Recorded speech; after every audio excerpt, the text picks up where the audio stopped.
వరంగల్లో నూతనంగా నిర్మిస్తున్న ఇంటిగ్రేటెడ్ మార్కెట్ను తమకు చూపించిన విధంగా కాకుండా ప్లాన్ మార్చి మార్కెట్ నిర్మాణం చేపడుతున్నారని పండ్ల వ్యాపారులు ఆరోపిస్తున్నారు. లక్ష్మీపురంలో నూతనంగా నిర్మిస్తున్న ఇంటిగ్రేటెడ్ మార్కెట్ను మార్కెట్ అధికారులు వ్యాపారులు సందర్శించారు. ప్రతిష్టాత్మకంగా నిర్మిస్తున్న ఇంటిగ్రేటెడ్ మార్కెట్లో రోడ్లు ఎక్కువగా ఉన్నాయని, తమకు లారీలు వస్తే సరుకు దిగుమతి చేసేందుకు ఇబ్బంది అవుతుందని వ్యాపారులు అన్నారు. ప్రస్తుతం నిర్మిస్తున్న మార్కెట్ తమ సూచనలకు అనుగుణంగా లేదని, దీంట్లో రిటైల్ వ్యాపారం చేయడం కష్టమవుతుందని అధికారులు ప్రజాప్రతినిధులు స్పందించి పండ్ల మార్కెట్ పనులలో మార్పు చేయాలని కోరారు.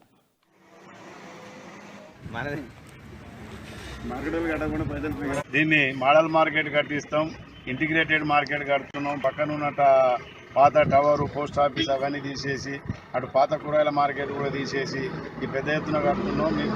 మీరు అనుకున్నట్టు మేము కట్టిస్తామని చెప్పి మాతోని అప్పుడు మార్కెట్ అధికారులు కానీ మా లోకల్ ఎమ్మెల్యే గారు కానీ అందరు చెప్పడం వల్ల మేము కూడా తొందరగా మేము మార్కెట్ ఐన్వర్ చేసినాం కట్టే కొరకు.